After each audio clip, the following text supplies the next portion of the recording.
En raison du changement climatique, nous assistons à une accélération des phénomènes naturels extrêmes. Mégafeux, tempêtes, à l'image d'un terrible orage de grêle ou d'importantes inondations qui ont touché ma circonscription l'année dernière. À chaque fois, ce sont les forces de sécurité civile, dont les sapeurs-pompiers, qui sont en première ligne pour secourir les citoyens. Je commence donc par les remercier chaleureusement pour leur engagement. Ce texte propose de créer une croix de la valeur pour nos sapeurs-pompiers volontaires et professionnels. Elle vise à récompenser un engagement continu et de longue date au service de la nation.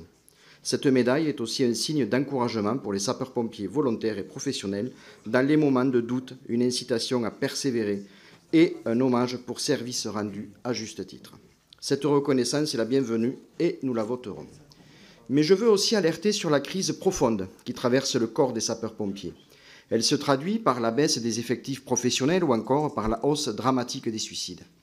La nation doit reconnaissance à ces pompiers. Elle se doit aussi de tout mettre en œuvre pour leur faciliter la tâche. Collègues, cette année, les crédits dédiés à la sécurité civile baissent de 5,68%. Cette année, le budget Bayrou retire 5,6 milliards aux collectivités alors qu'elles financent très majoritairement la sécurité civile. Face à l'augmentation de leurs activités, les SDIS doivent au contraire avoir leurs moyens augmentés. Il faut aussi renforcer et non menacer les organes d'anticipation des risques comme Météo France, l'Entente Valabre ou l'ONF, que certains ici voudraient voir supprimés. Leur rôle est essentiel pour soutenir les sapeurs-pompiers dans leur mission. Ceux qui disent soutenir nos pompiers tout en justifiant ces coupes à la tronçonneuse méritent une médaille de l'incohérence. Je rappelle également qu'un soldat du rang professionnel au premier échelon touche à peine le SMIC. Quant aux volontaires, ils atteignent souvent difficilement un taux horaire net supérieur au SMIC horaire. Nos pompiers ne bénéficient toujours pas d'une véritable médecine du travail. Pourtant, entre les méga-feux et l'augmentation du risque en milieu industriel, leur santé est plus que jamais menacée. Je ne donne qu'un chiffre. La prévalence de cancer chez les pompiers de 35 à 39 ans est de 323% supérieure à celle de la population générale. Il est urgent d'agir pour remédier à ces problèmes.